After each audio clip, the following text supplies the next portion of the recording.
So good afternoon friends, welcome back to my channel that is Rathore dialogue. आज के date में ना, आज इंडिया में बेसिकली हमारे जो परिवहन मंत्री हैं नितिन गडकरी जी, उनके वजह से E20 इथेनॉल और फ्लेक्स फ्यूल पे बहुत सारी बातें हो रही है। और हमारे एक संवाददाता हैं जो कि बिहार के हैं, मनीष कश्यप, उन्होंने इसको कुछ ज़्यादा ही वायरल बनाया। लेकिन सबसे पहले दोस्तों, मैं आपको ये बताना चाहूँगा कि इथेनॉल पेट्रोल, जो एथेनॉल बनाम पेट्रोल है, क्या सच में इथेनॉल बेहतर है? और अगर पेट्रोल में पानी मिला जाए तो क्या होगा? तो नमस्कार दोस्तों, आजकल एक शब्द बहुत सुनाई देता है, E20 petrol, ethanol blending, flex fuel, और सवाल उठता है क्या एथेनॉल पेट्रोल से बेहतर है क्या? अगर एथेनॉल इतना अच्छा है तो पूरी दुनिया केवल एथेनॉल ही क्यों नहीं इस्तेमाल करती है? और अगर गलती से पेट्रोल में पानी मिल जाए तो इंजन के अंदर क्या होता है? आज हम इन सभी सवालों के जवाब आसान भाषा में समझने की कोशिश करेंगे। सबसे पहले समझते हैं पेट्रोल क्या है। पेट्रोल कच्चे तेल यानी क्रूड ऑयल को रिफाइन करके बनाया जाता है। यह एक जीवाश्म ईंधन है, मतलब फॉसिल फ्यूल बोलते हैं इसको, जिसको बनने में लाखों वर्ष लगते हैं। पेट्रोल में ऊर्जा बहुत अधिक होती है, इसलिए लंबे समय से कारों और मोटरसाइकिलों का मुख्य ईंधन रहा है। अब जानते हैं एथेनॉल क्या है। एथेनॉल एक प्रकार का अल्कोहल है, लेकिन यह पीने वाला अल्कोहल नहीं है। ईंधन के रूप में उपयोग होने वाला एथेनॉल मुख्यतः गन्ने के शीरे, जिसको मोलेसिस कहते हैं, कॉर्न, मक्का या अनाज और कुछ कृषि उत्पादों से बनाया जाता है। यानी एक रिन्यूएबल फ्यूल है जिसे हर साल फिर से तैयार किया जा सकता है। ये ऐसा नहीं है कि सालों साल अंदर ज़मीन के अंदर हो, इसको आप मैन्युफैक्चर कर सकते हो। तो सरकार पेट्रोल में एथेनॉल क्यों मिला रही है? सबसे बड़ा सवाल ये है कि सरकार पेट्रोल, जैसे E20 है तो उसमें 20% एथेनॉल है, E10 है तो 10% एथेनॉल है, 90% 10% एथेनॉल है, 90% नहीं 10% एथेनॉल है, 90% पेट्रोल है। तो भारत हर साल भारी मात्रा में कच्चा तेल ना आयात करता है। अगर पेट्रोल में 20% एथेनॉल मिला दिया जाए तो पेट्रोल की खपत कम होती है। इसके कुछ प्रमुख लाभ भी हैं, जैसे विदेशों के ऊपर तेल पे निर्भरता हमारी कम हो जाएगी। किसानों को गन्ना या मक्का और अन्य फसलों के लिए अतिरिक्त बाजार मिलता है। कुछ प्रदूषकों का उत्सर्जन कम हो सकता है। देश का आयात बिल घटाने में मदद मिल सकती है। इस कारण E10 और E20 जैसे मिश्रण को बढ़ावा दिया जा रहा है। अब मैं आपको बताता हूँ E10, E20 और E100 का मतलब क्या होता है। E10 का मतलब होता है 10% एथेनॉल, 90% पेट्रोल। E20 का मतलब होता है 20% एथेनॉल, 80% पेट्रोल। और E100 लगभग 100% एथेनॉल होता है। जैसे आने वाले ज़माने में जो नितिन गडकरी साहब ने कहा भी है कि आने वाले समय में हम लोग पूर्णतः 100% एथेनॉल पे भी गाड़ी चला सकते हैं, जो कि मैन्युफैक्चर हमारे किसान करेंगे। भारत में धीरे धीरे E20 ईंधन का बढ़ावा दिया जा रहा है, लेकिन हर वाहन E20 या E100 के लिए उपयुक्त नहीं होता है। वाहन निर्माता की सिफारिश देखना महत्वपूर्ण है। क्या एथेनॉल पेट्रोल से अधिक ताकतवर है? यहाँ एक महत्वपूर्ण बात समझिए। लोग अक्सर सोचते हैं कि एथेनॉल अधिक शक्तिशाली है। सच्चाई थोड़ी अलग है। 1 लीटर पेट्रोल में 1 लीटर एथेनॉल की तुलना में अधिक ऊर्जा होती है, मतलब पेट्रोल ज़्यादा पावरफुल है। इसका मतलब ये है कि बाकी सभी स्थितियाँ समान हो तो केवल एथेनॉल पर चलने वाली गाड़ी प्रति लीटर कम दूरी तय कर सकती है, लेकिन एथेनॉल का ऑक्टेन रेटिंग अधिक होता है। इसका लाभ यह है कि विशेष रूप से डिजाइन किए गए इंजनों में बेहतर दहन और उच्च प्रदर्शन प्राप्त किया जाता है। यानी सामान्य इंजन में पेट्रोल अक्सर अधिक माइलेज देता है। एथेनॉल के लिए विशेष रूप से डिजाइन किए गए इंजन इसकी खूबियों को बेहतर उपयोग कर सकते हैं। एक आसान उदाहरण से समझिए। मान लीजिए 2 लोग दौड़ रहे हैं। पहले के पास अधिक ऊर्जा वाला भोजन है और दूसरे के पास ऐसा भोजन है जो शरीर के लिए अलग तरह से उपयोगी है, लेकिन उसकी ऊर्जा थोड़ी कम है। अगर दोनों को समान मात्रा में भोजन दिया जाए तो पहला व्यक्ति संभव है अधिक दूरी तय करे। कुछ ऐसा ही अंतर पेट्रोल एथेनॉल के बीच में है। क्या एथेनॉल पर्यावरण के लिए अच्छा है?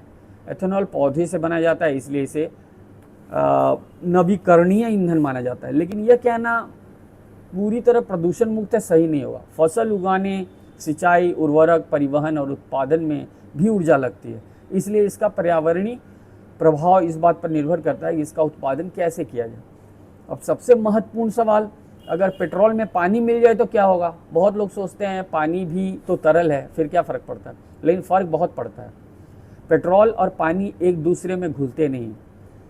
अगर दोनों को एक बोतल में डालें और कुछ देर छोड़ दें तो पानी नीचे बैठ जाएगा और पेट्रोल ऊपर तैरने लगेगा। क्यों? क्योंकि पेट्रोल अधिक डेंस्ड होता है। अब सोचिए, अगर ऐसी टंकी से ईंधन इंजन में जाए तो सबसे पहले नीचे जमा पानी फ्यूल पंप तक पहुंच सकता है। इंजन पानी को ईंधन की तरह जला नहीं सकता है। इसके कारण इंजन स्टार्ट होने में कठिनाई हो सकती है, इंजन झटके मार सकती है, मिस फायर हो सकता है, इंजन बंद भी हो सकता है। तो लंबे समय तक पानी रहने पर ईंधन प्रणाली के कुछ धातु वाले हिस्सों में जंग लगने का खतरा बढ़ जाता है। लेकिन अगर पेट्रोल में एथेनॉल भी हो तो क्या होगा? यह विज्ञान थोड़ा रोचक हो जाता है। एथेनॉल पानी और पेट्रोल दोनों के साथ कुछ हद तक जुड़ सकता है। यदि पानी की मात्रा बहुत कम हो तो एथेनॉल उसे अपने साथ मिला सकता है, लेकिन यदि पानी अधिक हो जाए तो मिश्रण अलग होने लगता है। इसे फेज सेपरेशन कहा जाता है। इस स्थिति में नीचे पानी और एथेनॉल का परत बन सकती है और ऊपर पेट्रोल की। यदि ऐसा ईंधन इंजन में पहुंच जाए तो इंजन की कार्य क्षमता प्रभावित हो सकती है और ख़राब चलने या बंद होने जैसी समस्या आ सकती है। जनरली आप अब अगर 1 लीटर, मान लिया हाफ लीटर पेट्रोल लो, अगर उसमें 2 बूंद भी जिसमें एथेनॉल मिला हुआ हो जिस पेट्रोल के अंदर एथेनॉल हो, जैसे E20 पेट्रोल ले लो आप, उसमें आप 2 बूंद भी पानी डालोगे ना तो पेट्रोल फट जाता है, सेपरेट हो जाता है। इससे कि इंजन में ख़राब होने की चांसेस ज़्यादा हैं। तो कभी भी आप जब इथेनॉल E20 गाड़ी ले रहे हो तो इन सब बातों को आप क्लियर करना। ऐसे मुझे उतनी जानकारी नहीं है, मैं किसी को गलत सलाह नहीं दूंगा, लेकिन साइंटिफिक रीज़न हो सकता है। क्या जानबूझकर पानी मिलाना चाहिए? बिल्कुल नहीं, पानी ईंधन नहीं है। आधुनिक पेट्रोल इंजन पानी पर चलने के लिए डिजाइन नहीं किए गए। यदि गलती से टैंक में काफ़ी मात्रा में पानी चला जाए तो वाहन का उपयोगी जारी रखने के बजाय उसे जांच करवाना बेहतर होता है। दोस्तों, आज हमने जाना पेट्रोल और एथेनॉल दोनों के अपने अपने फ़ायदे और सीमाएं। एथेनॉल भारत के लिए आयात पर निर्भरता कम करने की कृषि अर्थव्यवस्था को समर्थन देने में उपयोगी हो सकता है। पेट्रोल में प्रति लीटर अधिक ऊर्जा होती है, इसलिए सामान्य परिस्थितियों में बेहतर माइलेज मिल सकता है। सभी वाहन समान एथेनॉल मिश्रण के लिए उपयुक्त नहीं होते हैं। निर्माता की सलाह मानना आवश्यक है। पेट्रोल में पानी मिलाना इंजन के लिए समस्या पैदा कर सकता है। एथेनॉल की मौजूदगी में अधिक पानी होने पे फेज सेपरेशन हो सकता है, जिससे इंजन का प्रदर्शन प्रभावित हो सकता है। दोस्तों, तकनीकी का उद्देश्य केवल नई चीज़ें लाना नहीं है, बल्कि ऊर्जा, पर्यावरण, अर्थव्यवस्था के बीच संतुलन बनाना भी है। दूसरी बात जो मैं कहना चाहूँगा कि नितिन गडकरी जी ने जो अभी कुछ दिन पहले कहा था, उनकी भी बातों को मैं रखना चाहता हूँ। उन्होंने कहा था 4-5 पॉइंट। एथेनॉल भारत का भविष्य का ईंधन है, ठीक है। दूसरा कहा था उन्हें, भारत हर साल लाखों करोड़ों रुपए का कच्चा तेल आयात करता है तो उसमें बचत होगा और इसमें किसानों को भी लाभ मिलेगा, क्योंकि गन्ना हो गया या मक्का हो गया, उससे आपका एथेनॉल बनता है।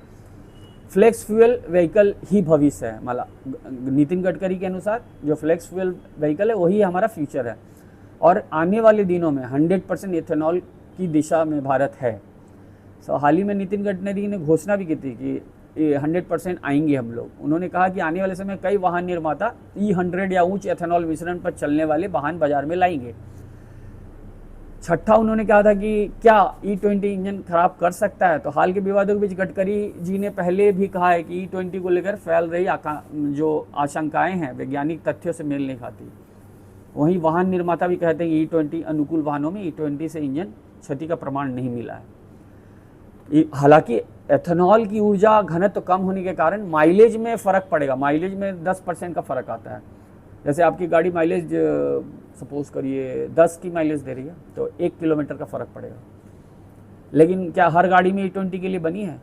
ये एक महत्वपूर्ण बात है। यदि आपका वाहन निर्माता E20 की अनुमति देता है तो समानतः उसी ईंधन का उपयोग करना चाहिए। यदि वाहन पुराने मॉडल के हैं या निर्माता की E20 की अनुशंसा नहीं की है तो वाहन के मैनुअल और निर्माता की सलाह का पालन करना सबसे सुरक्षित तरीका है। नितिन गडकरी जी का सपना केवल पेट्रोल बदलना नहीं है, उनका लक्ष्य है भारत को तेल आयात पर कम निर्भर बनाना, किसानों की आय बढ़ाना, प्रदूषण कम करना, देश में स्वदेशी और वैकल्पिक ईंधन को बढ़ावा देना। लेकिन साथ में ये भी समझना जरूरी है कि किसी भी नए ईंधन की सफलता के लिए 3 चीज़ें आवश्यक है। पहला, वाहन उस ईंधन के अनुकूल हो। दूसरा, ईंधन की गुणवत्ता मानक के अनुरूप हो। तीसरा, जनता को सही और वैज्ञानिक जानकारी मिले, ताकि अफवाहों की जगह तथ्यों के आधार पर निर्णय न लिया जाए। यही एक संतुलित और वैज्ञानिक दृष्टिकोण है। अभी हाल ही में इसी विषय पे एक हमारे संवाददाता हैं जो बिहार के हैं, उनके पास टोयोटा इनोवा हाई क्रॉस है, मनीष कश्यप नाम है उनका। हाल ही में एक मामला पूरे देश में चर्चा का विषय बन गया। प्रसिद्ध पत्रकार जो यूट्यूबर हैं मनीष कश्यप ने दावा किया कि उनकी नई Toyota Innova high cross hybrid जो लगभग 12,000 किलोमीटर चली थी, अचानक असामान्य व्यवहार करने लगी। उनके अनुसार गाड़ी में वाइब्रेशन और नॉकिंग, माइलेज में भी गिरावट हुई, अन्य समस्याएं आने लगी। इसके बाद सर्विस सेंटर में जांच के दौरान फ्यूल टैंक को वाहन से निकालकर निरीक्षण किया गया। वीडियो में फ्यूल पंप, फिल्टर और टैंक से निकाले गए ईंधन के अलग अलग नमूने दिखाए गए। मनीष कश्यप ने दावा किया कि ईंधन में गंदगी और एथेनॉल से जुड़ी समस्या हो सकती है, तथा उन्होंने ईंधन की गुणवत्ता पर सवाल उठाए। लेकिन कहानी यही खत्म नहीं हुई।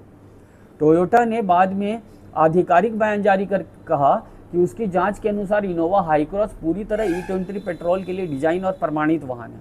कंपनी का कहना था कि समस्या E20 पेट्रोल की वजह से नहीं है, बल्कि दूषित ईंधन के कारण हुई है। कंपनी के अनुसार फ्यूल टैंक और फ्यूल लाइन को साफ करके मानक E20 पेट्रोल भरने के बाद वाहन सामान्य रूप से चलने लगा और किसी अस्थायी यांत्रिक क्षति की पुष्टि नहीं हुई। अब यहाँ सबसे महत्वपूर्ण बात समझिए, E20 और दूषित पेट्रोल दो अलग अलग बातें हैं। मान लीजिए आपके पास शुद्ध दूध है और उसी दूध में कोई पानी, धूल या गंदगी मिला दे, तो क्या आप कहेंगे कि दूध खराब है? नहीं, आप कहेंगे दूध में मिलावट हो गई है।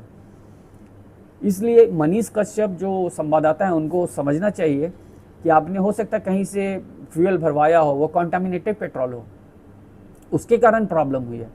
आप E20 वाहन को ब्लेम नहीं कर सकते हैं। ठीक उसी प्रकार अगर कोई वाहन E20 अनुकूल है तो सामान्य मानक E20 पेट्रोल से उसे चलना चाहिए। लेकिन यदि ईंधन में पानी, गंदगी या अन्य अशुद्धियाँ हो तो किसी भी वाहन, चाहे वह पेट्रोल हो, डीजल हो या हाइब्रिड में, समस्या आ सकती है। इसलिए इस घटना में से हमें दो बातें सीखने को मिलती है। केवल E20 शब्द सुनकर निष्कर्ष नहीं निकालना चाहिए। दूसरा, ईंधन की गुणवत्ता उतनी ही महत्वपूर्ण है जितनी ईंधन का प्रकार। इस मामले ने पूरे देश में ईंधन की गुणवत्ता, भंडारण और आपूर्ति प्रणाली पर चर्चा जरूर शुरू कर दी है, लेकिन किसी एक घटना के आधार पर यह निष्कर्ष निकालना सही नहीं होगा। E20 पेट्रोल और E20 अनुकूल वाहनों के लिए हानिकारक है। और लास्ट में बस यही कहना चाहूँगा कि जो मनीष कश्यप हैं, आजकल देखिए किसी के पास कोई डिग्री नहीं होता है। मतलब अगर आपके पास यूट्यूब है, आपके पास मोबाइल फ़ोन है, तो आप क्या है, जैसे मैं भी मोटिवेट करता हूँ, मैं अपने डायलॉग्स देता हूँ, तो मैंने यूट्यूब खोला, उसको जो भी यूट्यूब का गाइडलाइंस था उसको फॉलो किया और मैं वीडियो बनाना शुरू कर दिया। तो उसी तरह आई डोंट नो, वो इंजीनियर हैं शायद, संवाददाता तो नहीं है मेरे ख्याल से, जहाँ तक मैं जानता हूँ उनको। तो कुछ भी अपने आप को हाईलाइट करने के लिए या वायरल करने के लिए वो ये काम करते हैं। वो लीडर भी किसी पार्टी से खड़े भी हुए थे लास्ट टाइम, लेकिन हार गए थे। तो मैं मनीष कश्यप जी को सिर्फ ये सलाह देना चाहूँगा कि आप बिला वजह सरकार को ब्लेम न करें। सरकार अपना काम बहुत अच्छी तरह से कर रही है। और नितिन गडकरी जी ने जिस हिसाब से रोड कंस्ट्रक्शंस और रोड का नेटवर्क इंडिया में फैलाया है, वो तो भाई काबिल तारीफ़ है। और इसके साथ ही मैं अपना ये विचार समाप्त करना चाहता हूँ। इस टाइप के वीडियोस देखने के लिए प्लीज़ मुझे सब्सक्राइब कीजिए और आपकी मोटिवेशन की मुझे बहुत ज़रूरत है। धन्यवाद।